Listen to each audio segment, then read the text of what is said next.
أعوذ بالله من الشيطان الرجيم.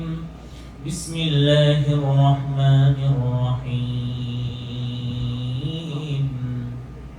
ياسين والقرآن الحكيم إنك لمن المرسلين.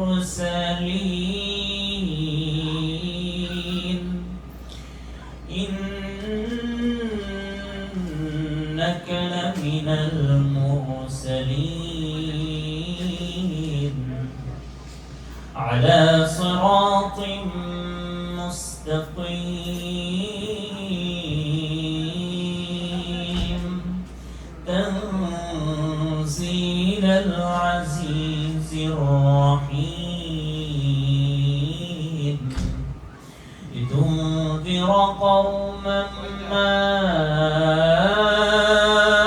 أنذر آباؤهم فهم غافلون.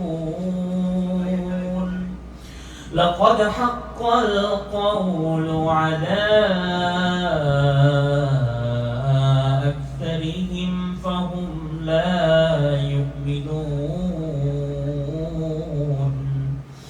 إنا جعلنا في أعناقهم أغلالا فهي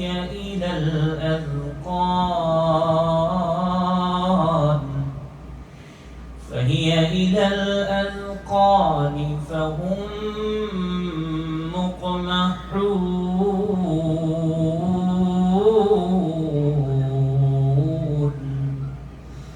وجعلنا من بين أيديهم سدا ومن خلفهم سدا وجعلنا من بين أيديهم سدا ومن خلفهم سدا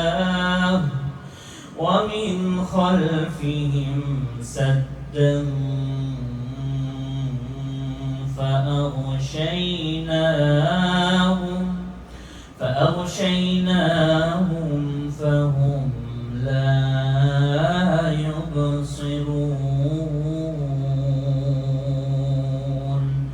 صدق الله المولانا العظيم وصدق رسوله النبي الكريم ونحن على ذلك من الشاهدين والحمد لله رب العالمين. Respected brothers and sisters, Alhamdulillah, this is 7th Quran night in our masjid, and this is a blessed night as every month we have a Tafsir al-Quran Mahfil here in our masjid. And Alhamdulillah, when we started 7 months ago, we were worrying that how we could be manage everything. But Alhamdulillah, it is the blessings, it is the mu'jiza of the Quran that we are continuing the program. Alhamdulillah. My dear brother, from the very beginning I started Surah Yasin, which is very important surah, and in the hadith Prophet ﷺ said, which is the qalb of the Quran, heart of the Quran. We know we have our heart, and which is very important. So Rasulullah ﷺ said that the Surah Yasin, which is heart of the Quran. So inshallah, first we'll try to discuss about the importance and benefits of the Surah Yasin, and then we'll try to go one by one, inshallah, what's the applications and importance and implications of this surah, inshallah. This is very powerful surah, my dear brother. Allah subhanahu wa ta'ala made it in 5 parts. The first part is about introduction, about the Prophet and everything. And then second, third and fourth part is actually present, past and future. These are the things Allah will describe. And at the end, inshallah, Allah will say conclusion, like how will be our situation in the day of judgment, what's our destination, this something. So very nice and nice distribution, alhamdulillah. So my dear brother, Rasulullah sallallahu alaihi wasallam said, এই সূরা সম্পর্কে যখনই কোনো প্রশ্ন আসতো, জনকথা আসতো, তখন রাসূলুল্লাহ সাল্লাল্লাহু আলাইহি ওয়াসাল্লাম এই কথাটাই বলে দিতেন যে এই সূরাটা হচ্ছে পবিত্র কোরআনে কারীমের হার্ট, পবিত্র কোরআনের কারীমের মূল যে হৃদপিণ্ড। আমরা যখন আমাদের হার্ট দুর্বল হয়ে যায় বা কোনো সমস্যা হয়ে যায়, রিং পড়াই, অনেক কিছু করি, তো এই সূরাটা এমন যেটার মধ্যে আমরা যদি দেখি, যেটার মধ্যে তাওহীদের কথা আছে, রিসালাতের কথা আছে, এটার মধ্যে আখিরাতের কথা আছে, সব কিছু কানেক্টেড, একটার সাথে একটা কানেক্টেড। সুবহানাল্লাহ। মুহতারাম হাজিরিন, হযরত রাসূলুল্লাহ সাল্লাল্লাহু আলাইহি ওয়াসাল্লাম যে কয়েকটি হাদিস সূরা ইয়াসিন সম্পর্কে বলেছেন, এর মধ্যে কয়েকটি হাদিস আমি আপনাদের সামনে তুলে ধরার চেষ্টা করব। তো তার আগে মাই ডিয়ার ব্রাদার, যেহেতু সামার সিজন শুরু হয়েছে, এই সময়ে আমরা অনেকেই কিছু একটু ফারাগত রয়েছে, অবসর সময় রয়েছে, আমরা চেষ্টা করতে হবে আমাদের ফ্যামিলি, আমাদের রিলেটিভস যারা, তাদেরকে নিয়ে এরকম হালাকায়, এরকম মাহফিলে উপস্থিত থাকার জন্য। কারণ আমাদের যে পরিবার পরিজন, তারা আমাদের উপর অনেক বড় দায়িত্ব। শুধু পরিবার পরিজন না, আমাদের যে বৃহৎ ব্রডার ফ্যামিলি, ওইটাও আমাদের রেসপন্সিবিলিটি থাকে। রাসূলুল্লাহ সাল্লাল্লাহু আলাইহি ওয়াসাল্লাম বলতেছেন যে যারা যে সকল মানুষজন তার পরিবার পরিজন, আত্মীয় স্বজনের ব্যাপারে কেয়ার করে, রেসপন্সিবল, এবং বিশেষ করে দ্বীনি ক্ষেত্রে তাদের তুলনা অন্যরকম ভাবে হবে। হাদিসের মধ্যে এরকম আসছে যে তাদের মর্যাদা অন্যরকম, এবং যারা গাফলতি করে তাদের শাস্তি যেটা, সেটাও অন্য ভিন্ন রকম হয়ে থাকে। মুহতারাম হাজির, আল্লাহ রাব্বুল আলামিন কোরআনে কারীমে ইরশাদ করতেছেন, ইয়া আইয়ুহাল্লাযীনা আমানু কু আনফুসাকুম ওয়া আহলিকুম নারা وأهليكم نارا وقودها الناس والحجارة। আল্লাহ ঘোষণা করেন, হে ঈমানদার, ইয়া আইয়ুহাল্লাযীনা আমানু কু আনফুসাকুম, তোমরা নিজেদের নফসদেরকে তোমরা হেফাজত করো, ওয়া আহলিকুম নারা, এবং তোমাদের পরিবার পরিজন, বন্ধু বান্ধব, রিলেটিভস যারা রয়েছে, তাদেরকে তোমরা জাহান্নামের আগুন থেকে হেফাজত করো। মুহতারাম হাজির, দেখেন এই আয়াতের মধ্যে যদি আমরা একটু ফিকির করি, তাহলে বুঝতে পারি যে আয়াতের মধ্যে আল্লাহ রাব্বুল আলামিন বলতেছেন, কু আনফুসাকুম, প্রথমে তোমাদের নফসটাকে তুমি হেফাজত করো, তারপরে তোমার পরিবার পরিজন। এজন্য প্রথমে আমরা আমাদের নিজেদের যে পিউরিফিকেশন, আমাদের সেলফ ডেভেলপমেন্ট, সেটা করতে হবে। This is the first thing that Allah subhanahu wa ta'ala ordering us, that we have to protect ourselves first, and then wa ahlikum nara, and then our family relatives will protect them from the hellfire. My dear brother, Hazrat Ibrahim alayhi salatu wassalam, কোরআনে কারীমের মধ্যে যে দোয়াটা আসছে, বাচ্চাদের জন্য, ছেলে সন্তানের জন্য আমাদের দোয়া করতে হবে। এই দোয়াগুলো কি রকম? হযরত ইব্রাহিম আলাইহিস সালাম বলেছেন, রব্বি জাআলনি মুকিমাস সালাতি ওয়া মিন যুররিয়্যাতি রব্বানা ওয়া তাকাব্বাল দুআ। হযরত ইব্রাহিম আলাইহিস সালাতু ওয়াস সালাম তার সন্তান সন্ততির জন্য এই দোয়াটা করেন যে, হে আল্লাহ, তুমি আমার নিজেকে এবং আমার পরিবার পরিজনকে প্রথমে আমাকে নামাজ প্রতিষ্ঠাকারী হিসাবে কবুল করে নাও, এবং পরবর্তীতে আমার যুররিয়াত, পরিবার পরিজন, আমার অধীনস্থ যারা, তাদেরকেও। সুবহানাল্লাহ। এই জন্য দোয়া করতে হবে। আরেকটা দোয়া আছে আমাদের ছেলে সন্তানের জন্য, রব্বানা হাব লানা মিন আজওয়াজিনা ওয়া যুররিয়াতিনা কুররাতা আয়ুন ওয়াজআলনা লিল মুত্তাকিনা ইমামা। Allah is saying that রব্বানা হাব লানা মিন আজওয়াজিনা ওয়া যুররিয়াতিনা কুররাতা আয়ুন। Oh Allah, make our wives and our children the coolness of our eyes. কুররাতু আয়ুন means coolness of, যেটা আমাদের চক্ষুকে শীতল করে দিবে। ওই দোয়াটা আমাদের বাচ্চাদের জন্য করতে হবে। এটা যদি আমরা করি, তাহলে হয়তো আল্লাহর কাছে এইসব বিষয় কবুল হয়ে যেতে পারে। তো মুহতারাম হাজিরিন, যেই সূরাটা শুরু করেছিলাম, সূরা ইয়াসিন, হযরত রাসূলুল্লাহ সাল্লাল্লাহু আলাইহি ওয়াসাল্লাম বলতেছেন, ইন্না লিকুল্লি শাইইন কলবা। রাসূলুল্লাহ বলেন, প্রত্যেকটা জিনিসের জন্য একটা কলব রয়েছে। ওয়া কলবুল কুরআন সূরাতু ইয়াসিন। প্রত্যেকটা জিনিসের জন্য একটা কলব রয়েছে, একটা হার্ট রয়েছে, একটা হৃদপিণ্ড রয়েছে। আর কোরআন শরীফের হার্ট বা হৃদপিণ্ড হচ্ছে সূরা ইয়াসিন। ومن قرأ سورة ياسين كتب الله له قراءتها قراءة القرآن 10 مرات। এবং এই কোরআনের যে হার্ট, কোরআনের যে কলব, এটা যদি কেউ পড়ে, তাহলে পুরা সূরা ইয়াসিন যদি একবার তেলাওয়াত করা হয়, তাহলে যেন কোরআন শরীফকে 10 বার পড়ার সওয়াব যেটা, সেটা আল্লাহ রাব্বুল আলামিন দান করে দেন। সুবহানাল্লাহ। তাই সূরা ইয়াসিনটা এত পাওয়ারফুল। রাসূলুল্লাহ সাল্লাল্লাহু আলাইহি ওয়াসাল্লাম বলতেছেন যে এটা হচ্ছে কোরআনের হার্ট, এবং কোরআনের এই হৃদপিণ্ড যারা তেলাওয়াত করবে, যেন কোরআন শরীফকে তারা 10 বার করে কি পড়লো। সুবহানাল্লাহ। এজন্য মুহতারাম হাজিরিন, সূরা ইয়াসিনটা তেলাওয়াতের যে ফজিলত, সূরা ইয়াসিনটা আন্ডারস্ট্যান্ড করার বোঝার যে ফজিলত, এটার বৃহৎ আরো হাদিসগুলো আসছে। মুহতারাম হাজিরিন, হযরত রাসূলুল্লাহ সাল্লাল্লাহু আলাইহি ওয়াসাল্লাম বলতেছেন, যখন মৃত্যু শয্যায় যে মানুষটা রয়েছে মরণাপন্ন, সেই মানুষটার কাছে গিয়ে যে সূরাটা তেলাওয়াত করার জন্য রাসূলুল্লাহ সাল্লাল্লাহু আলাইহি ওয়াসাল্লাম বলতেছেন, সেই সূরাটা হচ্ছে সূরাতু ইয়াসিন। রাসূল সাল্লাল্লাহু আলাইহি ওয়াসাল্লাম বলছেন, ইকরাউ সূরাতু ইয়াসিন আলা মাউতাকুম, তোমাদের যে মাইয়িত যারা রয়েছে, মৃত্যু শয্যায় শায়িত অথবা মারা গেছে, তাদের সামনে সূরা ইয়াসিন তিলাওয়াত করো। এটা কেন বলছেন রাসূলুল্লাহ সাল্লাল্লাহু আলাইহি ওয়াসাল্লাম? এখানে একটা ব্যাখ্যা আছে। মুহতারাম হাজিরিন, ব্যাখ্যাটা কি? কেন রাসূল কারীম সাল্লাল্লাহু আলাইহি ওয়াসাল্লাম বলতেছেন যে মৃত্যু শয্যায় শায়িত যারা মারা যাবে বা মারা গেছে, তাদের সামনে সূরা ইয়াসিন তিলাওয়াত করো?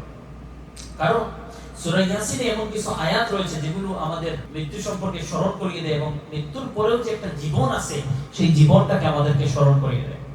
মুহতারাম হাজিরিন, আল্লাহ রাব্বুল আলামিন বলতেছেন, ইন্না নাহনু নুহয়িল মাউতা ওয়া নাকতুবু মা কদ্দামু ওয়া আথারহুম ওয়া কুল্লা শাইইন আহসায়নাহু ফি ইমামিন মুবিন। আল্লাহ রাব্বুল আলামিন এই সূরার মধ্যে এমন কিছু বিষয় দিয়েছেন যে আয়াতগুলো তেলাওয়াত করলে মৃত্যু শয্যায় শায়িত যেই ব্যক্তি বা যেই ব্যক্তি মারা গেছে, তার সামনে আসলে মৃত্যুর বিষয়গুলো উপস্থাপিত হয়, এবং মানুষটা যখন মারা যাবে তখন তার সামনে যখন দুনিয়াটা অন্ধকার অন্ধকার হয়ে যায়, সে যখন দেখতে পায়, সে যখন চিন্তা করে তার জীবনের যে দৌড়, যেটা জীবনের যে মোমেন্টগুলা, জীবনের যে তার যে আয়ু যেটা সেটা শেষ হয়ে যাচ্ছে, সে বড় অসহায় অসহায় ফিল করে। এই অসহায় অবস্থায় তার সামনে যখন তেলাওয়াত করা হয়, ইন্না নাহনু নুহয়িল মাউতা ওয়া নাকতুবু মা কদ্দামু ওয়া আথারহুম ওয়া কুল্লা শাইইন আহসায়নাহু ফি ইমামিন মুবিন। এই আয়াত যখন তিলাওয়াত করা হয়, তখন মৃত্যু ব্যক্তি একটু আশা পায়, একটু হোপ মনে করে যে হ্যাঁ, তাহলে তো আমি যে মারা যাচ্ছি, আমার জীবন তো শেষ হয়ে যাচ্ছে, মুহূর্তের মধ্যে আমি মারা যাব, আমার জীবনের জিন্দেগি, এত লম্বা জিন্দেগি শেষ, এটা শেষ হয়ে গেলেও কিন্তু আখিরাত রয়েছে আমার জন্য।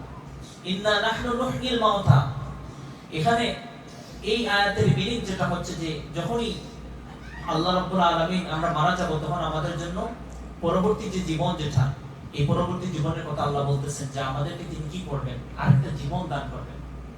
ইন্না নাহনু নুহয়িল মাউতা, যারা মৃত রয়েছে তাদেরকে আল্লাহ রাব্বুল আলামিন জীবন দান করবেন। এই কথা যখন মৃত ব্যক্তির সামনে বা যে মারা যাচ্ছে তার সামনে তিলাওয়াত করা হয়, তখন সে মনে মনে ভাবে যে ওকে, তাহলে হয়তো আল্লাহ রাব্বুল আলামিনের ওই জাহানের মধ্যে গিয়ে আমি কিছু পেতে পারি, তার মধ্যে একটা আশা জাগে। এজন্য যারা মৃত্যু শয্যায় শায়িত, যারা মরণাপন্ন, যারা মারা যাবে, তাদের সামনে এই সূরা ইয়াসিন তেলাওয়াত করার জন্য বলা হয়েছে। মুহতারাম হাজিরিন, হযরত রাসূলুল্লাহ সাল্লাল্লাহু আলাইহি ওয়াসাল্লাম এই সূরাটা তিলাওয়াত করার জন্য, যারা মৃত্যু শয্যায় শায়িত তাদের সামনে তেলাওয়াত করার জন্য বলতেছেন, ইকরাউ সূরাতা ইয়াসিন আলা মাউতাকুম। যখন ওই ব্যক্তিটা এই আয়াতগুলো শুনে শুনে সে অনুধাবন করতে থাকে যে হ্যাঁ, এই যে বিচ্ছেদ যেটা হচ্ছে, এটা সাময়িক বিচ্ছেদ, এটা টেম্পোরারি বিচ্ছেদ, পরবর্তী জীবন, পরবর্তী আখিরাত যেটা, সেটা দীর্ঘস্থায়ী। তাইলে তার মধ্যে একটা আশা জাগে, সে একটু ভালো ফিল করে। সুবহানাল্লাহ। মুহতারাম হাজিরিন, রাসূলুল্লাহ সাল্লাল্লাহু আলাইহি ওয়াসাল্লাম বলতেছেন, হাদিসের মধ্যে আসছে, সকালবেলা যারা সূরা ইয়াসিন তেলাওয়াত করে, পুরোটা দিন আল্লাহ রাব্বুল আলামিন তার সকল কাজগুলোকে সহজ করে দেন। সুবহানাল্লাহ। যারা সূরা ইয়াসিন তেলাওয়াত করে সকাল থেকে শুরু করে, আল্লাহ রাব্বুল আলামিন তাদের প্রত্যেকটা কাজকে বড় সহজ করে দেন, এটা হাদিসে। এবং যেই ব্যক্তিটি রাতের বেলায় আরো একবার সূরা ইয়াসিন তেলাওয়াত করে, আল্লাহ রাব্বুল আলামিন পুরা রাতে তার যত জিম্মাদারি, যত কাজ রয়েছে, সবগুলোকে বড় সুন্দর এবং সহজ করে দেন। সুবহানাল্লাহ। মুহতারাম হাজিরিন, হযরত ইবনে কাসির রাহমাতুল্লাহি আলাইহি, যিনি একজন বড় তাফসীর কারক ছিলেন, সেই ইবনে কাসির রাহমাতুল্লাহি আলাইহি তার কিতাবের মধ্যে, তার তাফসীর ইবনে কাসিরের মধ্যে কিছু বিষয় তুলে ধরেছেন এই সূরা ইয়াসিন সম্পর্কে। তিনি বলেন, আমি এই সূরা সম্পর্কে অনেক অ্যানালাইসিস করেছি, অনেক বুজুর্গদের জীবন পড়েছি, এই বুজুর্গদের জীবনে, এই বড় বড় মনীষীদের জীবনে তার সূরা ইয়াসিন তিলাওয়াত করতেন এবং তারা যে ফলগুলো পেতেন তার মধ্যে এক নম্বর ফল, তারা কোনো হাজত দেখা দিলে, কোনো প্রয়োজন দেখা দিলে তারা সূরা ইয়াসিন বেশি বেশি তেলাওয়াত করতেন। সুবহানাল্লাহ। তাইলে তারা বড় বড় বুজুর্গ যারা স্কলার ছিলেন, যারা আমাদের অলিয়া উলিয়া ছিলেন, তারা এইটাই করতেন। যখন কোনো হাজত সামনে পড়তো তখন তারা সূরা ইয়াসিনটা তিলাওয়াত করতেন। এটা শুরু করে দিলেন সূরা ইয়াসিনের তিলাওয়াত। মুহতারাম হাজিরিন, এই সূরা ইয়াসিন এমন একটা সূরা, হাদিসের মধ্যে আসতেছে যে যখন কোনো কঠিন কাজ আমাদের সম্মুখে আসে, ওই কঠিন কাজটাকে সাধন করার জন্য আমরা যে বিষয়টা আমাদের আমলে নেওয়া দরকার, এটা হচ্ছে যদি আমরা বেশি বেশি সূরা ইয়াসিনের তেলাওয়াত করতে থাকি তাহলে আল্লাহ রাব্বুল আলামিন ওই কঠিন কাজ থেকে আমাদেরকে সহজে উদ্ধার করবেন, সহজে সমাধান দান করবেন। মুহতারাম হাজিরিন کرام, এই সূরার যে কয়েকটা নাম, এই সূরার একটা নাম হচ্ছে সূরাতুল মুইম্মা। সূরাতুল মুইম্মা হচ্ছে, এটা দুইটা মিনিং। একটা হচ্ছে আল মুইম্মা মানে হচ্ছে এটা সাধারণের জন্য সূরা, এটা সকলের জন্য একটা বিশেষ সূরা না, এটা সকলের জন্য একটা সূরা, যারাই আমল করবে তারাই সওয়াব পাবে। এটা হচ্ছে সূরাতুল মুইম্মা। আরেকটা মুইম্মা শব্দের আরেকটা অর্থ হচ্ছে সূরা ইয়াসিনের যে আরেকটা নাম, এটা হচ্ছে সূরাতুল মুইম্মা। এটা আরেকটা মিনিং বলা হচ্ছে যে এই সূরাটা বিপদ থেকে রক্ষা করে। বিপদ থেকে কিভাবে রক্ষা করে? হযরত রাসূলুল্লাহ সাল্লাল্লাহু আলাইহি ওয়াসাল্লাম যখন মক্কা থেকে মদিনায় হিজরত করবেন, মক্কা থেকে মদিনায় হিজরত করার যে রাত্রের মোমেন্টটা, যে মুহূর্তটা কত কঠিন অবস্থা ছিল, এমন সময় যে দেখা যাচ্ছে যে রাসূলুল্লাহ সাল্লাল্লাহু আলাইহি ওয়াসাল্লামকে বেষ্টনী দিয়ে দিয়েছে কাফেররা, এবং তাকড়া তাকড়া যুবকগুলো রাসূলুল্লাহ সাল্লাল্লাহু আলাইহি ওয়াসাল্লামকে কি করে দিবে, শেষ করে দিবে, এরকম একটা অবস্থা। রাসূলুল্লাহ সাল্লাল্লাহু আলাইহি ওয়াসাল্লাম কি করবেন, কিভাবে তিনি মদিনায় হিজরত করবেন? ওই সময়ে সূরা ইয়াসিনের 1 থেকে 9 নম্বর আয়াতটা রাসূলুল্লাহ সাল্লাল্লাহু আলাইহি ওয়াসাল্লাম তিলাওয়াত করেছেন, এবং এমন পাওয়ারফুল তেলাওয়াত যে সূরা ইয়াসিনের প্রথম 9টা আয়াত তেলাওয়াত করার পরে দেখা যায় যে কাফের কুফাররা রাসূলুল্লাহ সাল্লাল্লাহু আলাইহি ওয়াসাল্লামের কাছাকাছি চলতেছে, হাঁটতেছে, খুঁজতেছে মুহাম্মদ কোথায়, মুহাম্মদ কোথায়, কিন্তু তারা মুহাম্মদ সাল্লাল্লাহু আলাইহি ওয়াসাল্লামকে চোখে দেখে না। সুবহানাল্লাহ। এটা হচ্ছে সূরা ইয়াসিনের পাওয়ারফুল একটা বিষয়। মুহতারাম হাজিরিন, রাসূলুল্লাহ সাল্লাল্লাহু আলাইহি ওয়াসাল্লাম সূরা ইয়াসিন তেলাওয়াত করতে করতে হাতের মধ্যে দুলা নিয়ে মক্কার যুবকগুলো যারা তাকে বেষ্টনী দিয়ে দিয়েছিল তাদের দিকে ছুঁড়ে মারলেন। দেখা গেল মক্কার যে যুবকগুলো যারা মুহাম্মদুর রাসূলুল্লাহ সাল্লাল্লাহু আলাইহি ওয়াসাল্লামকে আটকানোর জন্য এবং তাকে নিয়ে যাওয়ার জন্য, বেঁধে দেওয়ার জন্য যে চেষ্টা করতেছিল, তারা যেন অন্ধকার হয়ে গিয়েছিল। এইজন্য সূরা ইয়াসিন এত পাওয়ারফুল। আর সূরা ইয়াসিনের প্রথম যে 9টা আয়াত, এই 9টা আয়াত যদি আমরা তিলাওয়াত করে কোন বিপদ আমাদের সম্মুখে থাকে, আর আমরা যদি আল্লাহ রাব্বুল আলামিনের কাছে ওই সময় আমরা চেষ্টা করি যে এই বিপদ থেকে আমরা কিভাবে উদ্ধার পাবো, তাহলে এটা একটা বেস্ট সূরা। এই সূরাটার প্রথম 9 আয়াত একটু আমরা যদি তিলাওয়াত করি, আল্লাহ আমাদেরকে সেই বিপদ থেকে হেফাজত করবেন ইনশাআল্লাহ। মুহতারাম হাজিরিন, ইমাম কুরতুবী রাহমাতুল্লাহি আলাইহি তিনিও একজন তাফসীরকারক ছিলেন। তিনি তাফসীর করতেন এবং তার তাফসীরের যে কিতাব কুরতুবী শরীফ, ওখানে তিনি লিখেছেন যে এক সময় জালেম বাদশা, তার সময়কার যে জালেম বাদশা, সে হযরত ইমাম কুরতুবী রাহমাতুল্লাহি আলাইহিকে পাকড়াও করে ফেলল। আগেকার সময় জালেম বাদশারা আলেমদেরকে নির্যাতন করত, কারণ অনেক সময় আলেমরা তাদের ফরমায়েশ অনুযায়ী বা তাদের যে অর্ডার অনুযায়ী বিভিন্ন কিছু করতেন না। ইমাম আবু হানিফা রাহমাতুল্লাহি আলাইহিকে এইভাবে জেলে দেওয়া হয়েছিল। তো মুহতারাম হাজিরিন, ইমাম কুরতুবী রাহমাতুল্লাহি আলাইহি বলেন, তিনি জালেম বাদশার শিকার হয়ে, জালেম বাদশার জুলুমের শিকার হয়ে জেলখানার মধ্যে বন্দী ছিলেন। জেলখানা থেকে তিনি একবার জেলখানা থেকে পলায়ন করছেন, কিন্তু দেখা গেল ঘোড়া নিয়ে ওই জালেম বাদশার বাহিনী তার পিছু পিছু হাঁটতেছিল। তিনি তখন কি করবেন, বিপদ আসন্ন। ইমাম কুরতুবী বলেন, ওই সময় আমি সূরা ইয়াসিনের তেলাওয়াত শুরু করে দিয়েছিলাম এবং আমার কাছাকাছি জালেম বাদশার যত বাহিনী রয়েছে তারা আসে, কিন্তু তারা আমাকে দেখে না, আমি তাদেরকে দেখি। সুবহানাল্লাহ। এটা হচ্ছে সূরা ইয়াসিনের যে পাওয়ার, যেটা এজন্য আমরা চেষ্টা করব সূরা ইয়াসিনটাকে ঘরের মধ্যে তেলাওয়াত চালু করার জন্য। বিশেষ করে ঘরের যে তেলাওয়াত চালু করা, এটা আমরা করতে হবে। আমরা যারা ফাদার রয়েছে, আমরা যারা প্যারেন্টস রয়েছে, আমাদেরকে আমরা যদি তেলাওয়াত শুরু করে দিই, দেখা যাবে যে আমার ছেলে সন্তানরাও তারাও তেলাওয়াত শুরু করে দিচ্ছে। মুহতারাম হাজিরিন, এই সূরার মধ্যে যেই থিম, যেগুলা মেইন বিষয় যেগুলা, এর মধ্যে একটা হচ্ছে তাওহীদ এবং রিসালাত, আর একটা হচ্ছে আখিরাত, এই বিষয়গুলো। মুহতারাম হাজিরিন, আমি আগেই বলেছিলাম এই সূরার মধ্যে 5টা পার্ট রয়েছে। প্রথম পার্টে সুন্দর একটা ভূমিকা আল্লাহ রাব্বুল আলামিন দিয়েছেন। পরে আরো 3টা পার্টে বিভিন্ন বিষয় আল্লাহ রাব্বুল আলামিন উল্লেখ করেছেন, হিস্ট্রি উল্লেখ করেছেন, বিভিন্ন ঘটনাগুলো উল্লেখ করেছেন। এবং শেষ দিকে আল্লাহ রাব্বুল আলামিন সর্বশেষ যে 5ম নম্বর পার্ট, সেখানে আল্লাহ রাব্বুল আলামিন আখিরাতের কথা উল্লেখ করেছেন, যে আমরা যখন এই দুনিয়ার আয়ু শেষ হয়ে যাবে, আমাদের আয়ু শেষ হয়ে যাবে, তখন কি হবে। মুহতারাম হাজিরিন, এই যে সূরা ইয়াসিন, সূরা ইয়াসিনের যে প্রথম যে আয়াত, যেটা এটা হচ্ছে একটা সেন্টেন্স নয়, এটা একটা হারফ, ইয়া এন্ড সিন, এই দুইটাই হারফ।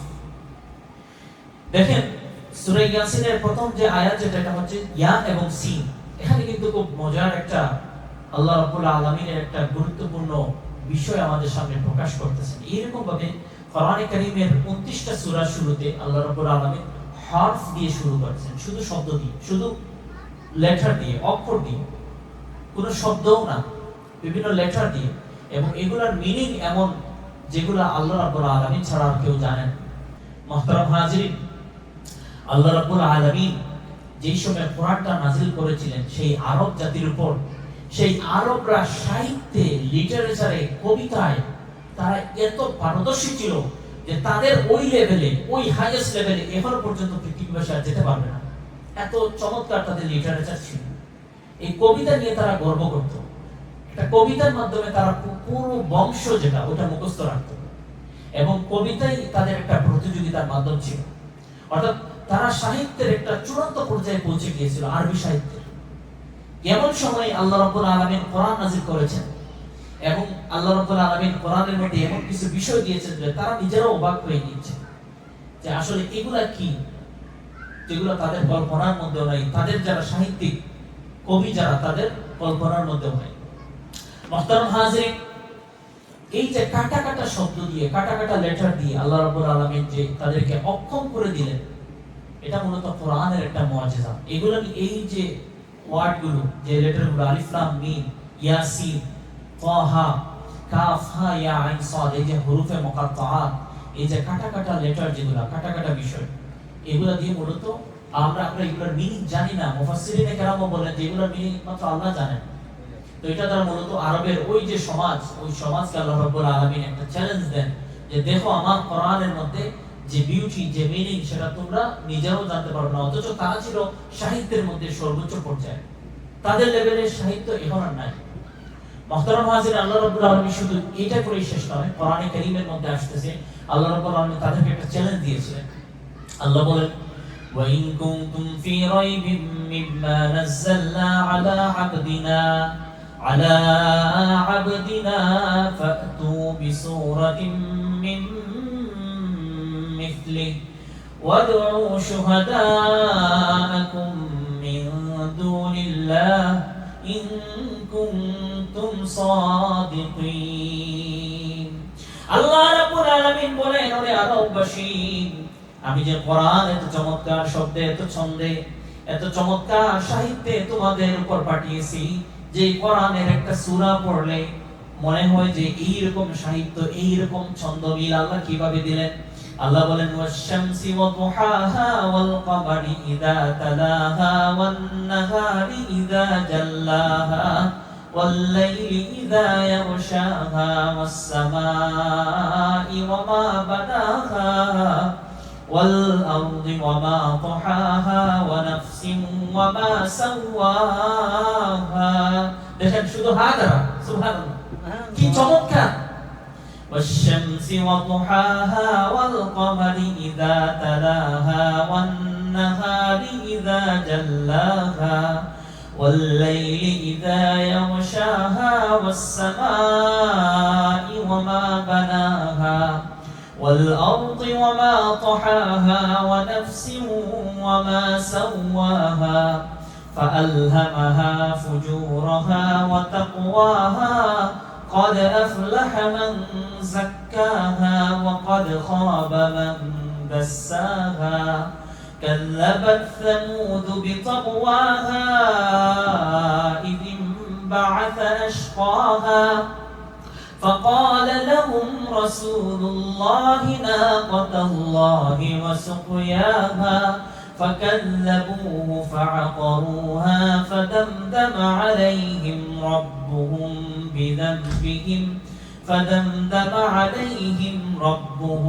بذنبهم فسواها ولا يخاف عقباها. এই যে কত চমৎকার মিল, শুধু হাদি আল্লাহ রাব্বুল আলামিন প্রত্যেকটা আয়াত শেষ করলেন সুবহানাল্লাহ। এরকম ভাবে কত সুন্দর ছন্দ মিল। এটা এই যে লিখনি যেটা, এই সাহিত্য আরবের সাহিত্যিক যারা অবাক হয়ে গেছে যে এই কি জিনিস রে ভাই, আমরা সাহিত্যে এত পারদর্শী, আমাদের সাহিত্যের মান আর গর্ব আমাদের মধ্যে সাহিত্য নিয়ে, লিটারেচার নিয়ে, পোয়েম নিয়ে, যে কবিতা নিয়ে, কিন্তু কোরআন এমন একটা কিতাব আসলো যেটা আমাদেরকে অক্ষম করে দিবে সুবহানাল্লাহ। এবং আল্লাহ রাব্বুল আলামিন শুধু অক্ষম করেন নাই, এইভাবে আল্লাহ চ্যালেঞ্জ দিয়েছেন কোরআনে। এই চ্যালেঞ্জের যে চ্যালেঞ্জ দিলে তো একজনে অ্যানসার দিতে হয়, যে আমি চ্যালেঞ্জ দিতেছি, কেউ যদি এটা প্রমাণ করতে পারো। কেউ ছিল না তখন এই চ্যালেঞ্জকে মোকাবেলা করার জন্য সুবহানাল্লাহ। আল্লাহ রাব্বুল আলামিন বলেছেন, ওয়া ইন কুনতুম ফি রাইবিম মিম্মা নাযালনা আলা আবদিনা ফাতু বিসূরাতিন মিন মিথলিহি ওয়াদউ শুহাদাআকুম মিন দুনিল্লাহ। ওরে মক্কার মানুষজন, আরব জাতি, তোমরা যদি এই কোরআনের কোন সূরা নিয়ে, কোন একটা আয়াত নিয়ে সন্দেহ তোমাদের মধ্যে থাকে, ওয়া ইন কুনতুম ফি রাইবিম মিম্মা নাযালনা আলা আবদিনা, এই যে আমি মুহাম্মাদের উপর যে কোরআন নাযিল করেছে, আমার বান্দা মুহাম্মাদের উপর যে কোরআন অবতীর্ণ হয়েছে, এর প্রতি যদি তোমাদের কোনো বিন্দু মাত্র সন্দেহ থাকে, তাহলে ফাতু বিসূরাতিম মিন মিথলি, তাইলে এই কোরআনের ছোট্ট থেকে ছোট্ট একটা সূরার সমান এই মানের সাহিত্যের কোন একটা রচনা করে তোমরা নিয়ে আসো। এই চ্যালেঞ্জের উত্তর তারা কিন্তু দিতে পারে না সুবহানাল্লাহ। অথচ তাদের মধ্যে সাহিত্য নিয়ে প্রতিযোগিতা হতো, সাহিত্য নিয়ে গর্ব করা হতো, প্রতিযোগিতা হতো, কিন্তু এমন কোরআন যেটা, যে সাহিত্য যেটার কাছে তারা অপারগ হয়ে গেছে সুবহানাল্লাহ। এই কোরআনটা আল্লাহ রাব্বুল আলামিন আমাদেরকে দিয়েছেন। মুহতারাম হাজিরিন, আজকে যে আলোচনা, আজকে এই কোরআনের আলোচনা, কারণ সূরা ইয়াসিনের দ্বিতীয় যে আয়াত যেটা, এটার মধ্যে আল্লাহ রাব্বুল আলামিন বলেছেন ওয়াল কোরআনিল হাকীম, ইয়াসিন এন্ড ওয়াল কোরআনিল হাকীম। ওই আলোচনাতেই আসলে অনেক লম্বা আলোচনার দরকার, এই একটা আয়াতেই অনেক বেশি লম্বা আলোচনা আমাদের দরকার। মুহতারাম হাজিরিন, দেখেন এই সূরা ইয়াসিন যেটা, সূরা ইয়াসিনের ইয়াসিন যেটা, এটা হরফে মুকাত্তাআত বা কাটা কাটা হরফ, কাটা কাটা ও যে লেটার, এগুলো যে মিনিং যেটা, এটা কি হইতে পারে, এটার মিনিং যেটা যদিও আমরা জানি না, কিন্তু মুফাসসিরিনে কেরাম চেষ্টা করেছেন যে আচ্ছা আমরা এটা কি হইতে পারে একটু ধারণা করেছেন, কিন্তু ধারণা করেও পরে শেষে গিয়ে বলেছেন যে আল্লাহু আ'লামু বিমুরাদিহি বিহি, যে আল্লাহ রাব্বুল আলামিন শুধু বেশি জানেন যে এটার দ্বারা কি তিনি মুরাদ নিয়েছেন, তিনি রাব্বুল আলামিনই জানেন যে এটা দ্বারা তিনি কি বুঝিয়েছেন। দেখেন কে বলেছেন ইয়াসিন, যে ইয়াসিন মানে হচ্ছে ইয়া ইনসান।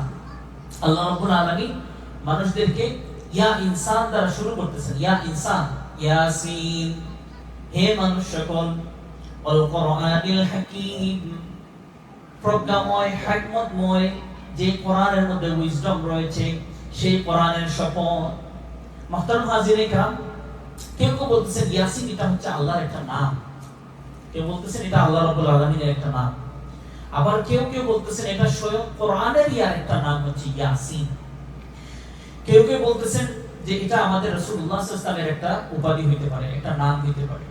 আবার কোন কোন মুফাসসিরিন کرام বলেন এখানে ইয়াসিন দ্বারা মিনিং হচ্ছে ইয়া সাইয়্যিদুল বাশার, হে মানব কুলের সর্দার মুহাম্মদ সাল্লাল্লাহু আলাইহি ওয়াসাল্লাম। মুহতারাম হাজিরিন کرام, এই যে কাটা কাটা যে শব্দগুলো আল্লাহ রাব্বুল আলামিন কোরআনে যে জায়গায় বলেছেন আলিফ লাম মিম ইয়াসিন, এরপরে কিন্তু আল্লাহ রাব্বুল আলামিন একটা বিষয় সবসময় উল্লেখ করেছেন, এটা হচ্ছে আল্লাহ কোরআন সম্পর্কে কোনো না কোনো কিছু বলেছেন সুবহানাল্লাহ। যেমন আমরা যদি দেখি সূরা বাকারার মধ্যে আল্লাহ রাব্বুল আলামিন এই কাটা কাটা অক্ষর দিয়েছেন আলিফ লাম মিম, তারপরে আল্লাহ রাব্বুল আলামিন কোরআন সম্পর্কে কোনো কিছু বলেছেন।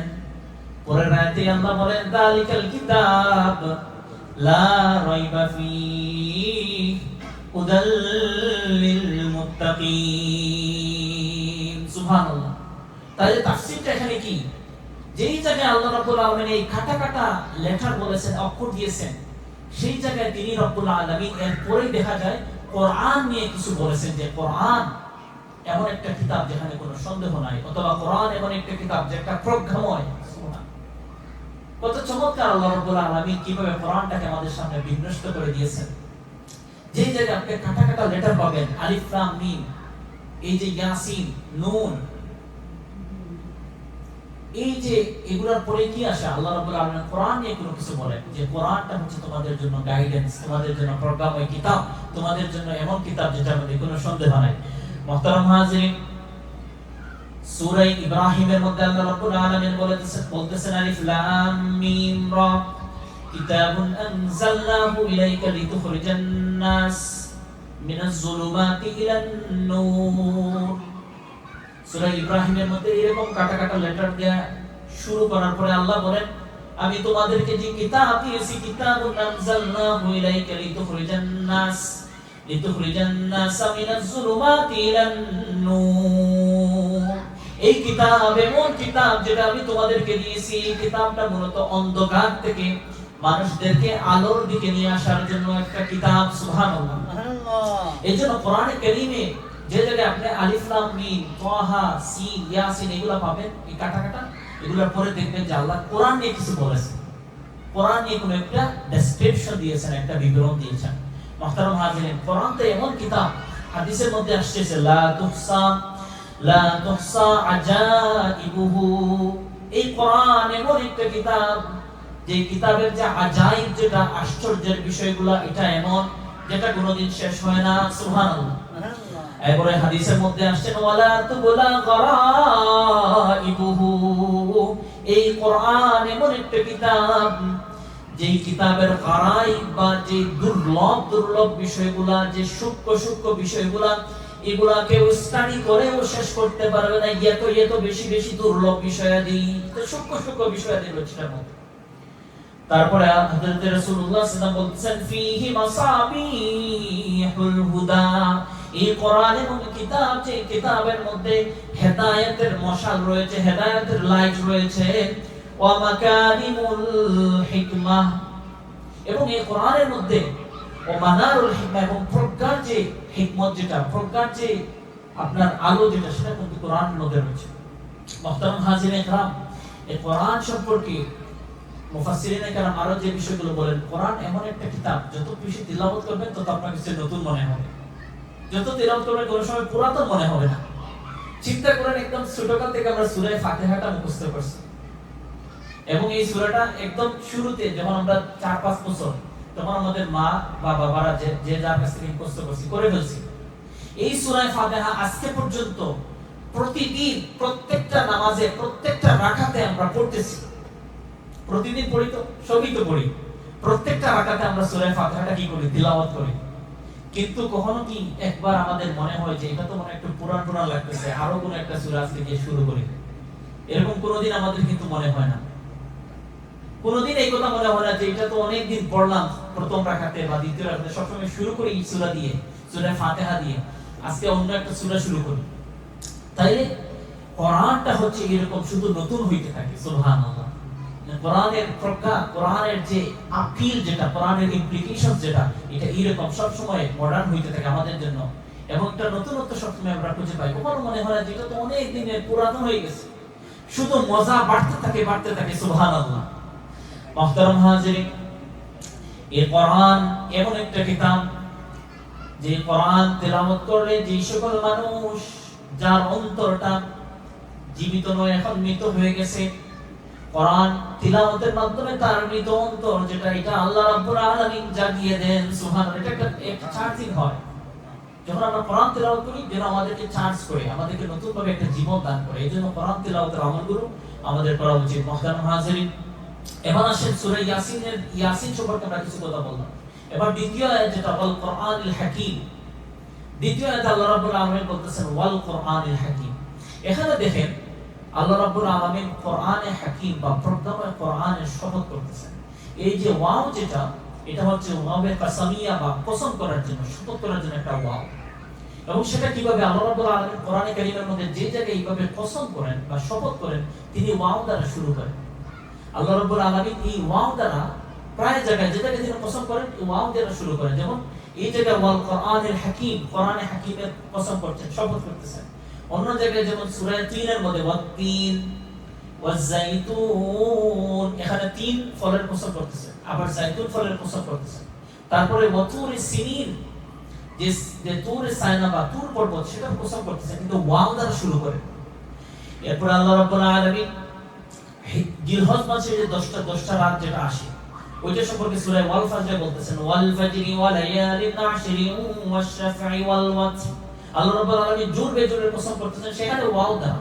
তাহলে এই জায়গায় ওয়াল কোরআনিল হাকিম, যে প্রজ্ঞাময় কোরআন, এটার শপথ করার সময় আল্লাহ রাব্বুল আলামিন ওয়াও দ্বারা শুরু করেছেন। সুবহানাল্লাহ। তার যে কোরআনের যে বিন্যাস, যে ফাসাহাত, যে বালাগাত, যে বিউটি, যে লিটারেচার, এটা অ্যামেজিং। এটার কোনো ডেসক্রিপশন আমরা ছোট একটা মজলিসে দিয়ে শেষ করা সম্ভব নয়, লিখেও সম্ভব নয়, কেউ গবেষণা করে পুরো লাইফ শেষ করে দেবে এটা সম্ভব নয়, কারণ কোরআনের আপিলটা শেষ হওয়ার মতো নয়। মুহতারাম হাজিরিন, এবার আসেন ওয়াল কোরআনিল হাকিম। এই কোরআন শব্দের যে অর্থ যেটা, এটা আমরা অনেকেই জানি, অনেকে হয়তো জানি না। এটা আমরা একটু শুধু মুযাকারা করতে পারি। কোরআন শব্দের একটা অর্থ হচ্ছে, কোরআন মিন্স হচ্ছে মাকরু, অর্থাৎ কোরআন বেশি বেশি পাঠিত হয়, বেশি বেশি পড়া হয় এটাকে, এইজন্য এটার নাম হচ্ছে কোরআন। মুহতারাম হাজিরিন, এখানে যে আল্লাহ রাব্বুল আলামিন সূরা ইয়াসিনের 2য় আয়াতে আল্লাহ বলতেছেন ওয়াল কোরআনিল হাকীম, এই প্রজ্ঞাময় হিকমত ওয়ালা উইজডম ওয়ালা কোরআনের শপথ করে বলতেছেন আল্লাহ। এখানে এই যে হিকমত যেটা, এটা প্রজ্ঞা যেটা, এখানে হিকমত বা হাকিম, এটার মিনিং মুফাসসিরিনে কেরাম 3টা মিনিং বলেন। যেখানে আল্লাহ রাব্বুল আলামিন ওয়াল কোরআনিল হাকিম দ্বারা 3টা অর্থ করেছেন। মুফাসসিরিনে কেরাম বলেন, এক নম্বর হচ্ছে হাকিম মানে কোরআনের যে প্রজ্ঞা যেটা, কোরআনের যে উইজডম যেটা, এটার কথা সিম্পলি। আরেকটা হচ্ছে এই হাকিম দ্বারা কোরআন হচ্ছে হাকিম। আমরা তো হাকিম বুঝি, আগে এটা বেশি ব্যবহার হইতো জাস্টিস, বা যারা জাজ করে থাকেন, যারা ট্রুথ এবং ফলস, রং এবং যেটা সত্য, এইটার মধ্যে কি করেন, ডিফারেন্সিয়েট করেন, এই যে জাজ যেটা বা জাস্টিফাই করেন, তাদেরকে হাকিম বলা হয়, জাস্টিস বলা হয়। তো এই কোরআনটাকে আল্লাহ রাব্বুল আলামিন বলতেছেন ওয়াল কোরআনিল হাকিম, এটা হচ্ছে যেটা জাস্টিফাই করে মিসলিডিং যেটা, মিস্টেক বা রং যেটা, এটা এবং ট্রুথ যেটা, এটার মধ্যে, অর্থাৎ সত্য মিথ্যার মধ্যে যেটা জাস্টিফাই করে, এটা হচ্ছে কোরআন। চিন্তা করেন কত সুন্দর এটার মিনিং। শুধু তাই নয়, হযরতে মুফাসসিরিনে কেরাম যারা কোরআনকে তাফসীর করেন, যারা ব্যাখ্যা করেন, তারা বলতেছেন আল্লাহ রাব্বুল আলামিন এখানে বলতেছেন ওয়াল কোরআনিল হাকিম, এই হাকিম দ্বারা মিনিং হচ্ছে মুহকাম। মুহকাম মানে হচ্ছে কানেক্টেড, একটার সাথে একটা কানেক্টেড, একটার সাথে একটা জোড় আছে। এজন্য কোরআনে কারীমের মধ্যে একটা আয়াতের সাথে আরেকটা আয়াতের কোনো দ্বন্দ্ব আপনি দেখতে পাবেন। এবং পৃথিবীর মধ্যে এই একটা সাবজেক্ট, এই একটা বিষয়, একটা কিতাব, যে কিতাবের একটা আয়াতের সাথে আরেকটা আয়াতের, একটা বিষয়ের সাথে আরেকটা বিষয়ের কোনো বৈপরীত্য আমরা দেখি না। একটার সাথে একটা কানেক্টেড, ওয়েল কানেক্টেড, একটা আরেকটার পরিপূরক। দেখেন পৃথিবীবাসীর মধ্যে যখন যারা শায়র হয়, কবি হয়, সাহিত্যিক হয়, গবেষক হয়, বিজ্ঞানী হয়, তাদের কথার মধ্যে কত পার্থক্য রয়েছে, কিন্তু আল্লাহ রাব্বুল আলামিনের কথার মধ্যে তো পার্থক্য থাকতে পারে না। এজন্য কোরআন হচ্ছে হাকিম, এবং এই কোরআনকে আল্লাহ রাব্বুল আলামিন বলতেছেন ওয়াল কোরআনিল হাকিম, যে কোরআন হচ্ছে যেটা কানেক্টেড, একটা আরেকটার সাথে কন্ট্রাডিকশন নাই, কোনো কন্ট্রাডিকশন নাই, কোনো বৈপরীত্য নাই, একটা আরেকটার সাথে খুবই সুন্দরভাবে ম্যাচ করে। সুবহানাল্লাহ। এজন্য মুহতারাম হাজিরিন, আল্লাহ রাব্বুল আলামিন সূরা ইয়াসিনের প্রথম ইয়াসিনের পরে বলতেছেন ওয়াল কোরআনিল হাকিম, এই হাকিমের 3টা অর্থ। এক নম্বর হচ্ছে এটা তো প্রজ্ঞা হচ্ছে, কোরআন প্রজ্ঞাময়। দ্বিতীয় যে মিনিং, এটা হচ্ছে যে কোরআন হচ্ছে হাকিম, কোরআন জাস্টিফাই করে দিতে পারে যে কোনটা সত্য কোনটা মিথ্যা, এটা কোরআন জাস্টিফাই করে দিতে পারে। এবং তৃতীয় যেটা, এটা হচ্ছে কোরআন মুহকাম বা কানেক্টেড, কোরআন হচ্ছে একটা একটা পরিপূরক, কোরআন এক আয়াতের সাথে আরেকটা কানেক্টেড, ওয়েল অর্গানাইজড। সুবহানাল্লাহ। মুহতারাম হাজিরিন, তৃতীয় আয়াতের যে বিষয়টা, এটা আল্লাহ রাব্বুল আলামিন বলতেছেন ইন্নাকা লামিনাল মুরসালিন, আমাদের রাসূলুল্লাহ সাল্লাল্লাহু আলাইহি ওয়াসাল্লামকে বলতেছেন, হে রাসূল, নিশ্চয় আপনি একজন রাসূল, এবং যারা রাসূল আমি পৃথিবীতে পাঠিয়েছি তাদের মধ্যে আপনি অন্যতম একজন। এটা কেন বলছেন?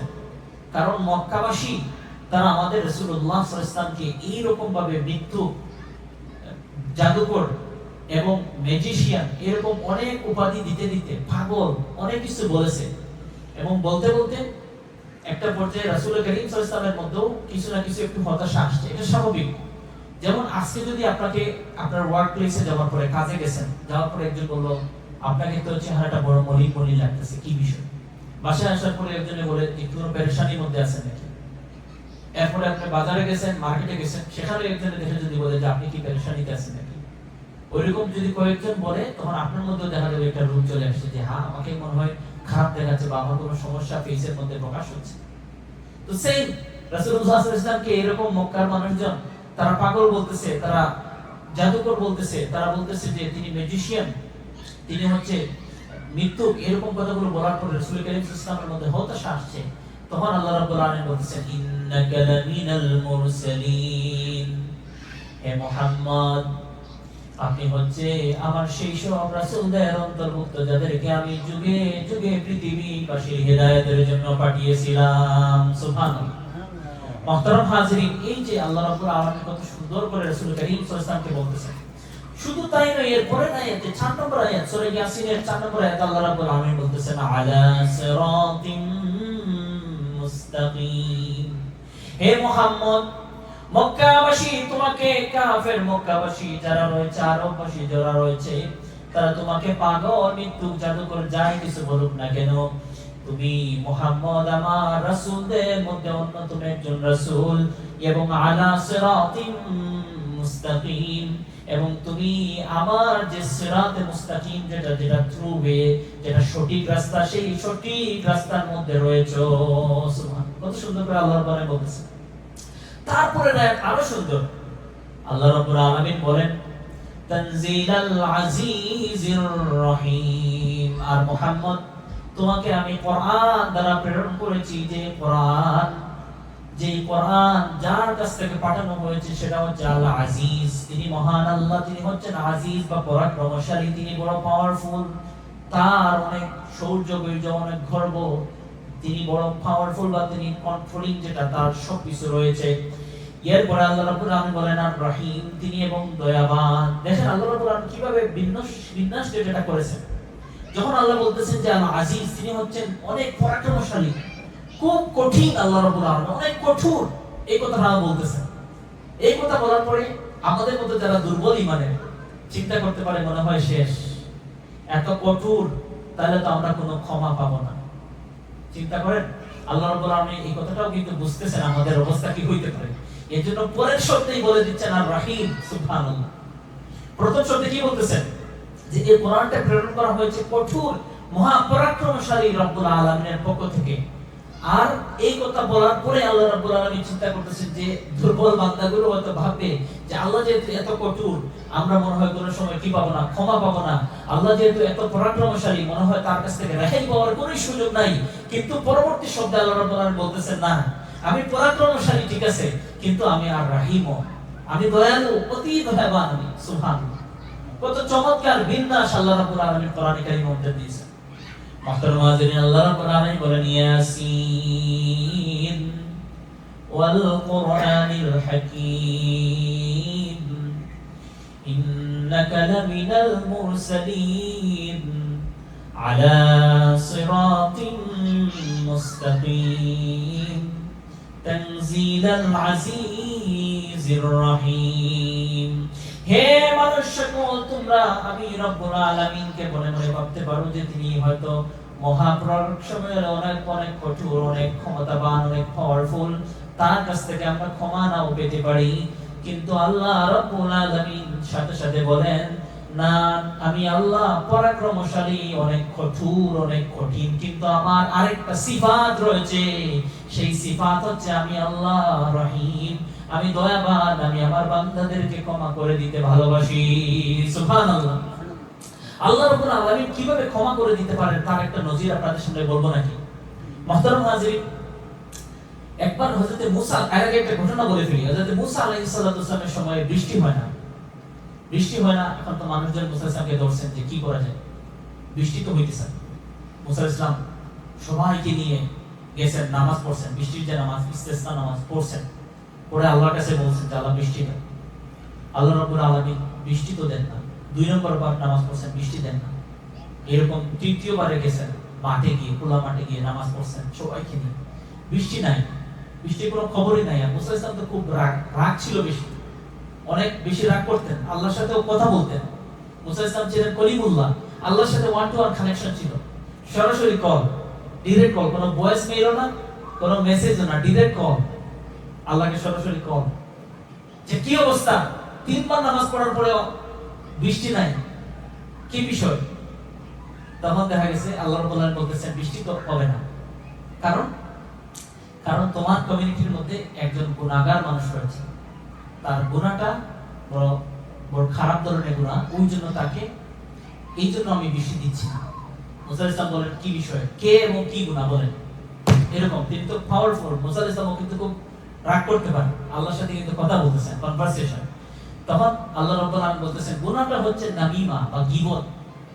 এই গীবতে যে তাড়াতাড়ি করা, একজনের সাথে আরেকজনকে লাগিয়ে দাও, এটা আমাদের কমিউনিটিতে কিন্তু বেশি আছে। কোনো কাজ নাই, কিছু নাই, জাস্ট বসবে জ্যাকসন হাইটে কিংবা হিল সাইডে, আর শুধু একজনের সাথে একজনকে কি করা, লাগিয়ে দেওয়া। এই কাজগুলো এখানে আছে, দেশেও আছে, বাঙালিদের মধ্যে অনেক সময় এগুলো আছে। এটা মোটামুটি একদম কোনো স্যালারি না, আমরা ভলান্টারিলি করি। আমি একজনের সাথে আরেকজনকে লাগিয়ে দেওয়া, এই কাজ খুব পারদর্শী আমরা। তো যাই হোক, দেখা গেছে এই কাজে যে সমস্যা যেটা, এটা হচ্ছে এরকম মানুষ কোন কমিউনিটিতে থাকলে ওই কমিউনিটির মানুষের দোয়া কবুল হবে না। এইরকম মানুষ যারা তাড়াতাড়ি করে একজনের সাথে আরেকজনকে লাগাইয়ে দেয়, এই ক্যারেক্টারের মানুষ যেখানে আছে, যেই পরিবারে আছে, ওই পরিবারের মানুষদের উন্নতি নাই, সমস্যা লেগেই থাকবে, কারণ দোয়াই তো কবুল হচ্ছে না। মুসা ইসলামের কমিউনিটির মানুষজন, ওই কমিউনিটির মানুষ 3 বার নামাজ পড়ার পরেও বৃষ্টি আসতেছে না। মুসা ইসলাম রাগান্বিত আল্লাহকে বলতেছেন কি বিষয়? তখন আল্লাহ বলতেছেন এই সমস্যা, একজনের এই সমস্যা আছে, সে শুধু থালাথালি করে, লাগাইয়া দেয়, গীবত করে, একজনের আরেকজনকে বলে ফেলায় এবং শুধু সমস্যাগুলো তৈরি করে। তখন যাই হোক, আল্লাহ রাব্বুল আলামিন বললেন যে একটা সলিউশন হইতে পারে। তখন মুসা ইসলাম বললেন যে তাহলে বলেন কে কে এই সমস্যাটা করতেছে, আমাকে শুধু দেখাইয়া দেন। সুবহানাল্লাহ। আল্লাহ রাব্বুল আলামিন যে রহিম, আল্লাহ রাব্বুল আলামিন যে দয়াবান, তিনি যে সাত্তার, সাত্তারুল উয়ুব, তিনি যে আমাদের দুষ্টুটিগুলোকে তিনি কি করতে চান, লুকাইয়ে রাখতে চান। আল্লাহ নিজে মানুষের দুষ্টুটিগুলোকে লুকাইয়ে রাখতে চান, আর আমরা কি করি, আমরা প্রকাশ করে দিই। শুধু প্রকাশ করি না, আরো যা যা কাহিনী বানানোর জন্য যত পৃষ্ঠা লাগে সব লাগাই দেন। এটা হচ্ছে আমাদের খাসলত। কিন্তু আল্লাহ রাব্বুল আলামিন তিনি তো মহান, তিনি রহিম, তিনি সাত্তার, তিনি দুষ্টুটিগুলোকে উপর করতে চান। তিনি মুসা ইসলামকে বলেন না, আমি বলবো না, নাম বলবো না। আমি চাই না আমার কোনো বান্দা সে আমার কারণে লজ্জিত হোক সমাজের সামনে, আমি চাই না এটা। সরাসরি আমি তাকে লজ্জা দিতে চাই না। তবে একটা কাজ আছে, একটা সলিউশন আছে, আর সেই সলিউশনটা কি? হযরত মুসা ইসলাম বলেন তাহলে বলুন আমরা কি করতে পারি। তখন আল্লাহ রাব্বুল আলামিন বলেন সবাইকে নিয়ে মাঠের মধ্যে যাও এবং গিয়ে এই অ্যানাউন্সমেন্টটা করো যে এখানের মধ্যে কেউ একজন পাপী আছেন, যার জন্য আমাদের এতদিন থেকে বৃষ্টি নাই, আমরা নামাজ পড়ি, দোয়া করি, কবুল হয় না। এজন্য আজকে যেই পাপের থাকি না কেন, মুবতালা লিপ্ত থাকি না কেন, আজকে আমরা রব্বুল আলামিনের কাছে একদম নিষ্ঠার সাথে তাওবা করব এবং এই তাওবার পরে আল্লাহ রাব্বুল আলামিন হয়তো আমাদের বৃষ্টি দিতে পারে। তখন যেই লোকটা ছিল, এই তো মুসা ইসলাম মেনশন করে দিয়েছেন যে এইরকম সমস্যা আছে, তাড়াতাড়ি করা, লাগালাগি করা, একজনের কথা আরেক জায়গায় লাগিয়ে দেওয়া, একজনের দুষ্টুটি অন্যের কাছে বলা, এই যে বিষয়গুলো কার মধ্যে আছে, তুমি তাওবা করো এবং আমরা সকলেই তাওবা করব। তাওবা শুরু হইতে দেরি হয়েছে, কিন্তু সাথে সাথে বৃষ্টি চলে আসছে। সুবহানাল্লাহ। এটা হচ্ছে আল্লাহ রাব্বুল আলামিন তাওবাকারী যারা, তাওবাকারীতে বড় পছন্দ করেন। মুহতারাম হাজিরিন, আল্লাহ রাব্বুল আলামিন কোরআনে কারীমের মধ্যে সূরা জুমারের মধ্যে অত্যন্ত চমৎকার করে তাওবার দিকে ইন্সপায়ার করে আমাদেরকে একটা সেন্টেন্স বলেছেন, আয়াত বলেছেন। আল্লাহ বলেন কুল ইয়া ইবাদিয়াল্লাযীনা আসরাফু আলা আনফুসিহিম লা তাকনাতু মির রাহমাতিল্লাহ ইন্নাল্লাহা ইয়াগফিরুয যুনুবা জামিআ ইন্নাহু হুয়াল গফুরুর রহিম। আল্লাহ রাব্বুল আলামিন বলেন ওহে মুহাম্মদ কুল ইয়া ইবাদিয়াল্লাযীনা আসরাফু আলা আনফুসিহিম, হে মুহাম্মদ আপনি আমার বান্দাদেরকে বলে দিন ইবাদিয়াল্লাযীনা আসরাফু, যেই সকল পাপী পাপ করতে করতে একদম ডিটাচ হয়ে গেছে রাস্তা থেকে, আল্লাহর রাস্তা থেকে একদম ডিটাচ হয়ে গেছে, চিন্তাও করতে পারতেছে না যে সে আবার কামব্যাক করবে আল্লাহর রাস্তায়, ওরকম একটা সিচুয়েশনে চলে গেছে। অপরাধ করতে করতে তার অবস্থা এমন হয়ে গেছে সে আর কি করবে না, ব্যাক করার সুযোগই নাই। এরকম হয় যারা দেখবেন পাপী, যারা তাদেরকে কিন্তু আপনি কিন্তু পাপী যারা অপরাধী তাদেরকে আপনি সহজে কিন্তু কি করতে পারবেন না, ভালো রাস্তায় নিয়ে আসা যায় না। যারা চোর হয়ে গেছে তাকে যদি আমরা পিটান, কদিন পরে দেখা যাবে সে ডাকাত হয়ে বের হয়। এজন্য আমাদের মানুষদের এই সমস্যা আছে, গন্ডারের মতো একটা সমস্যা। গন্ডার কিন্তু এরকম, আপনি যদি তারে খাজনি দেন 3 দিন পরে সেটা অনুভূত হয়, সেই 3 দিন পরে বুঝে যে তাকে কেউ কি করছে, টেস্ট করছে বা টোকা দিছে। আসে তো এই হচ্ছে গন্ডারের খাসিয়ত। গন্ডার এরকম, এক ব্যক্তি এক জায়গায় যাচ্ছে, যাওয়ার পথে গন্ডারকে এরকম টোকা দিয়ে গেছে। গন্ডার হচ্ছে গিয়ে কি করতো, নিয়ম তো গন্ডার নড়ে না।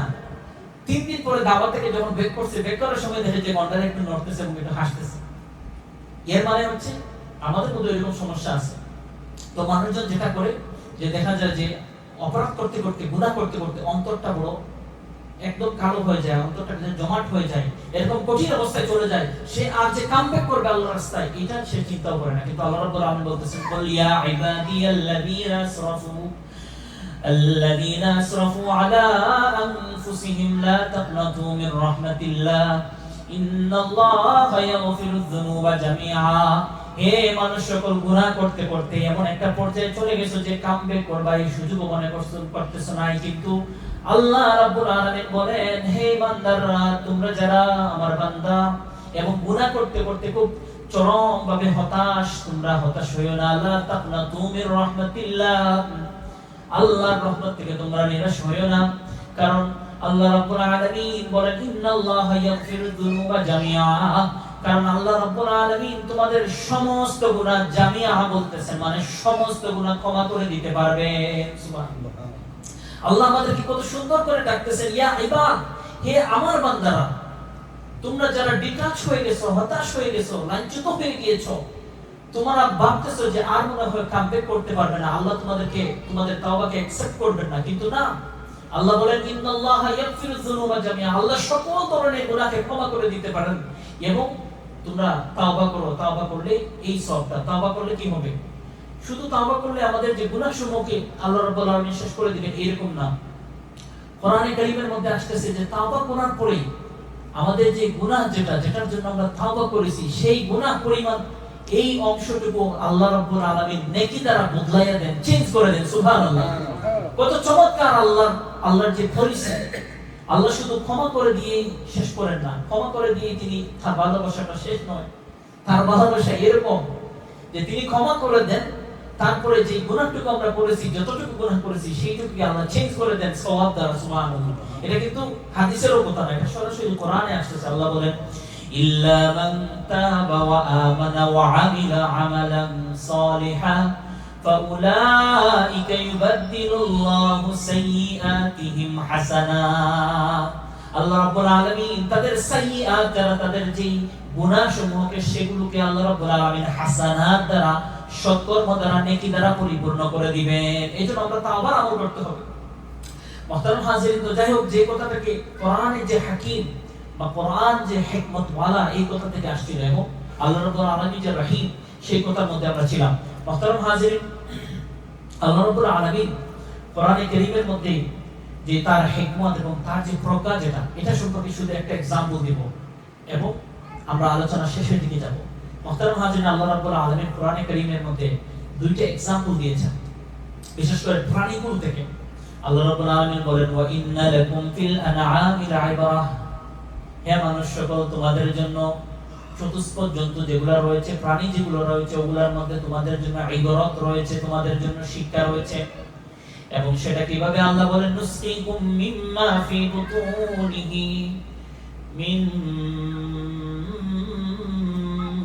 বাইনি ফারাসিন ওয়া দামিল লাবানা। চিন্তা করে আল্লাহ রাব্বুল আলামিন বলতেছেন যে প্রাণী যারা, তাদের মধ্যে তোমাদের জন্য শিক্ষা রয়েছে। কিভাবে? আল্লাহ রাব্বুল আলামিন বলতেছেন, আল্লাহ রাব্বুল আলামিন ওই কথাটাই বলতেছেন যে আমরা তার থেকে, যে প্রাণী থেকে যে দুধ পাই, নুসকিকুম মিম্মা ফি বুতুনিহি, এই প্রাণীর যে বক্ষ থেকে, যে স্টমাক থেকে, যে পেট থেকে যে দুধটা বের হয় সেটা যে আমরা পান করি, আল্লাহ রাব্বুল আলামিন বলতেছেন এই দুধটা তোমরা কি চিন্তা করেছো যে এই দুধটা কিভাবে আসে? গরু ঘাস খায়, বিভিন্ন অন্য কিছু খায়, তারপরে ওইটা যখন পেটের মধ্যে যায় এক সাইডে তার এই ঘাসগুলা, এই যে গোবরগুলা, এই আবর্জনাগুলা, অন্যদিকে পানি, অন্যদিকে রক্ত, কিন্তু এর মধ্য থেকে আল্লাহ রাব্বুল আলামিন গাভীর ওলন থেকে কি বের করে দেন?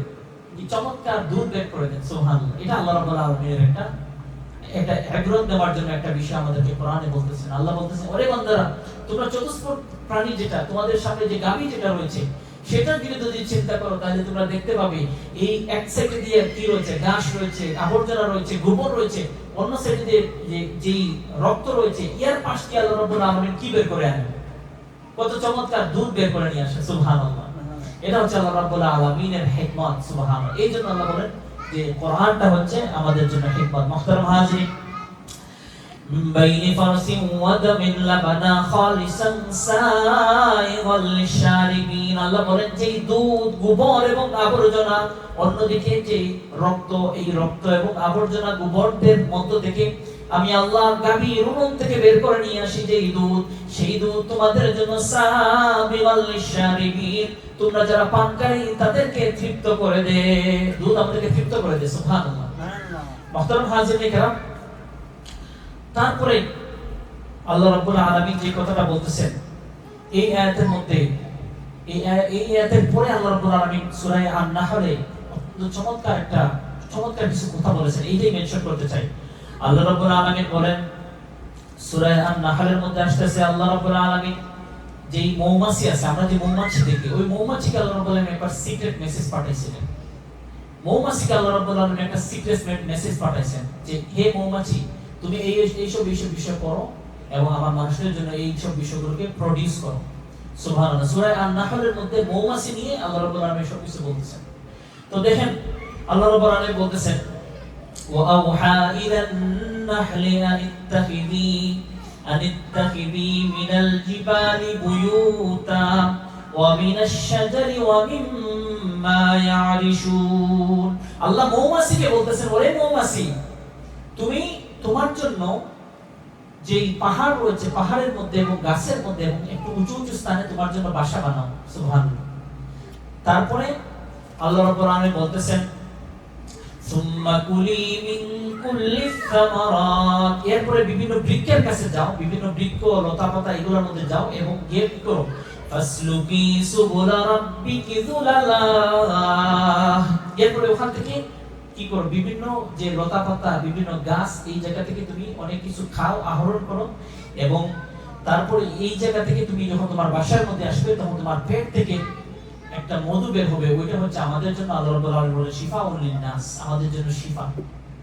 কত চমৎকার হবে এই যে মৌমাছি যেটা মধু যে আহরণ করে, এই যে কোরআনের যে আয়াত, এটার উপর কিন্তু অনেক গবেষণা হয়েছে। বিশেষ করে নিউজিল্যান্ডের একজন রয়েছেন, ওনার নাম হচ্ছে কার্ল ভন, তিনি এটার উপর গবেষণা করেছেন এবং 1973 সালে এটার উপর তিনি এই বিষয়ে, আনুষঙ্গিক বিষয়গুলোর উপর কথা বলেছেন, রিসার্চ করেছেন এবং নোবেল পর্যন্ত পেয়েছেন। দেখেন আল্লাহ বলতেছেন আনিত্তাখিজি, যে আল্লাহ মৌমাছির মধ্যে যারা মুয়ান্নাস, যেটা স্ত্রীলিঙ্গ, সেই তাকে বলতেছেন যে তুমি যাও এবং আশপাশ থেকে এই জিনিসগুলো নিয়ে এসে তারপরে তোমার বাসার মধ্যে আসো, আসার পরে ওখান থেকে তুমি প্রডিউস করো মানুষের জন্য মধু। সুবহানাল্লাহ।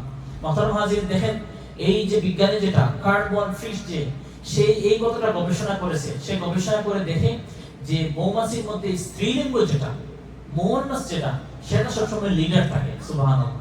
আল্লাহ কিন্তু কোরআন বলে দিয়েছে যে স্ত্রী, এখানে স্ত্রীবাচক শব্দ ইউজ করেছেন, এখানে যারা আলেম আছেন বুঝতে পারতেছেন। আল্লাহ বলতেছেন আনিত্তাখিবি, স্ত্রীবাচক শব্দ ব্যবহার করে আল্লাহ বলতেছেন যে মৌমাছির মধ্যে স্ত্রীবাচকদেরকে তিনি নির্দেশ করতেছেন। এর মানে পরবর্তীতে গবেষণা করে এই যে নোবেল পাইল, সেও কিন্তু গবেষণা করে এই কথাটা প্রমাণিত হয়েছে যে মৌমাছির মধ্যে স্ত্রীবাচক যারা, স্ত্রী যারা, তারা হচ্ছে বেশি কমিউনিকেশন করে, তারা লিড করে সবকিছু। সুবহানাল্লাহ। এটা তো আল্লাহ আগেই বলে দিয়েছেন।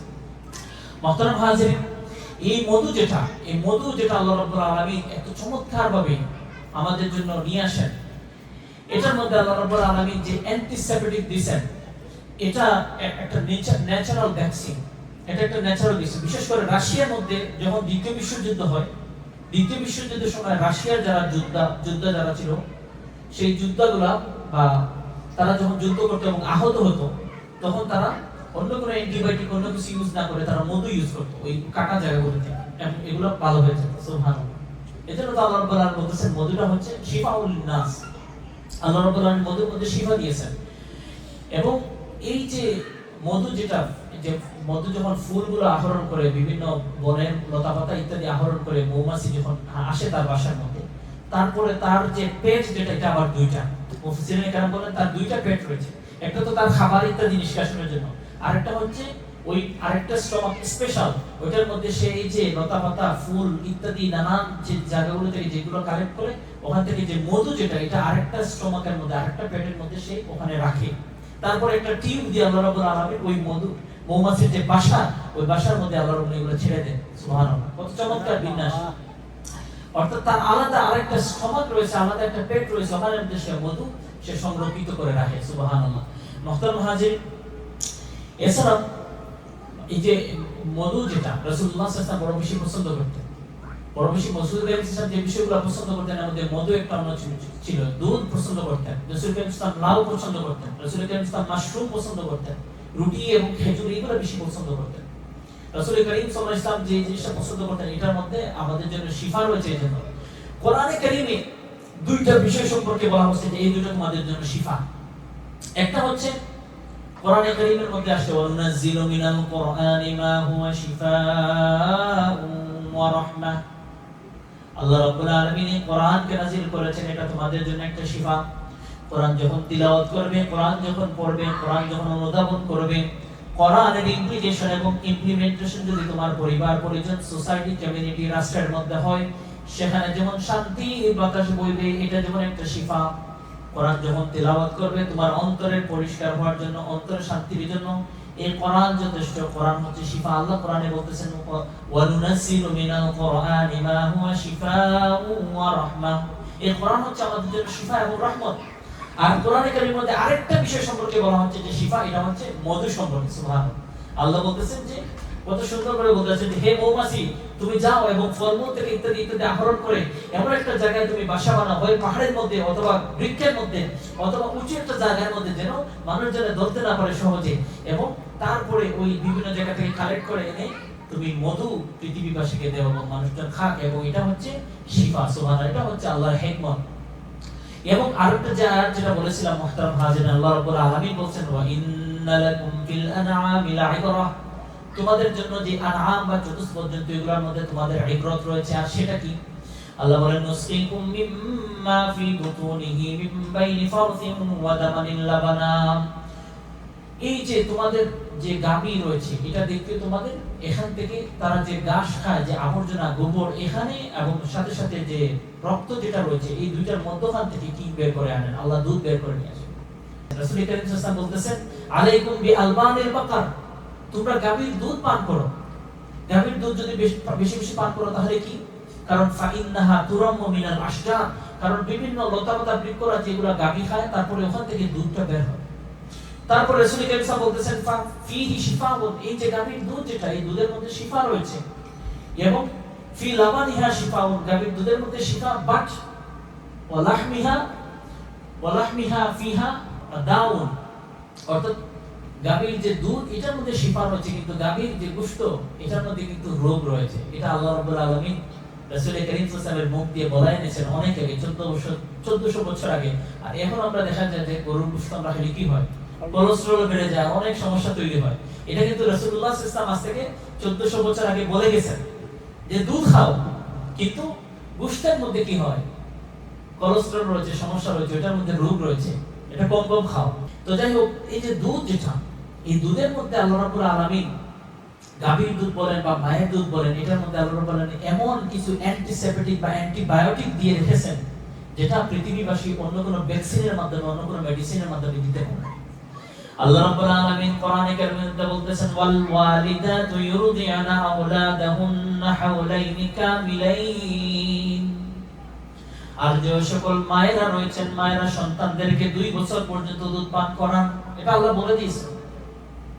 মায়ের যে দুধ, যেটা বিশেষ করে প্রথমবার যখন বাচ্চার জন্ম হয়, এই জন্মের পরে মুফাসসিরিনে কেরাম বলেন জন্মের পরে বাচ্চাটাকে মায়ের বুকের দুধ দিয়ে শুরু করানো উচিত।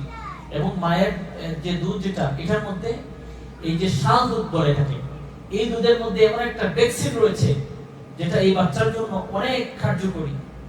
এই জন্য মায়ের যে প্রথম যে দুধ যেটা বাচ্চা পান করে, শাল দুধ, এটা হচ্ছে এই বাচ্চার জন্য প্রথম ভ্যাকসিন। এটা চমৎকার ভ্যাকসিন, আল্লাহ রাব্বুল আলামিন কি চমৎকার করে দিয়েছেন দেখেন।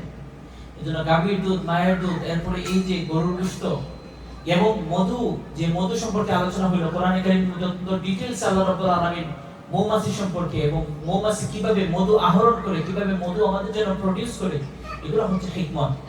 মুহতারাম হাজিরিন, আল্লাহ রাব্বুল আলামিন কোরআনকে এই যে প্রজ্ঞা দ্বারা আমাদেরকে দিয়েছেন। তো তাই কোরআনে যে বিজ্ঞান, কোরআন যে বিজ্ঞানময়, এটার আলোচনা একটা লম্বা ডিটেইলস আলোচনা। শুধু একটা एग्जांपल বলে শেষ করব, আমরা একটা শেয়ার শুনব। আমাদের হযরত আসছে কোরআনে কারীমের মধ্যে একটা সূরা আছে, সূরাতুল হাদিদ। বাস এই সূরা হাদিদ মানে হচ্ছে লোহা। লোহা নামে কিন্তু একটা সূরা। এবং লোহাটা মূলত আমাদের যে ফিজিক্স রয়েছে, পদার্থবিজ্ঞানের মেইন বিষয়টা হচ্ছে লোহা। আল্লাহ রাব্বুল আলামিন কোরআনে কারীমে এই লোহা সম্পর্কে কি কথা বলতেছেন, এবং যারা ফিজিক্স নিয়ে পড়াশোনা করে, পদার্থবিদ যারা, তারা কি কথা বলে, দুইটা কথা প্রায় সেম হয়ে যায়। দেখেন আল্লাহ বলতেছেন ওয়া আনজালনাল হাদিদা ফীহি বাসুন শাদীদ ওয়া আনজালনাল হাদিদা ফীহি বাসুন শাদীদ ফীহি মানাফিউল লিন-নাস। আল্লাহ বলেন আমি আল্লাহ আসমান থেকে তোমাদের জন্য লোহা অবতরণ করি, যেটার মধ্যে কঠিন জিনিস রয়েছে, যেটা শক্ত করে থাকে অনেক কিছুকে। এই যে আল্লাহ বলতেছেন আনজালনা, আল্লাহ এই পৃথিবীতে লোহাটা অবতরণ করিয়েছেন, পাঠিয়েছেন। এই পৃথিবীতে লোহা প্রডিউস করার মতো কি নাই, কোনো সক্ষমতা নাই। পদার্থবিদ যারা, তারা বলে এই কথাটা তো সত্য। কারণ আমরা যদি একটু অনুপরিমাণ লোহা তৈরি করতে চাই, এই লোহা তৈরি করার জন্য 1 কোটি ডিগ্রি সেলসিয়াসের তাপমাত্রা প্রয়োজন, 1 কোটি। কিন্তু এটা তো এই পৃথিবীতে সম্ভব না।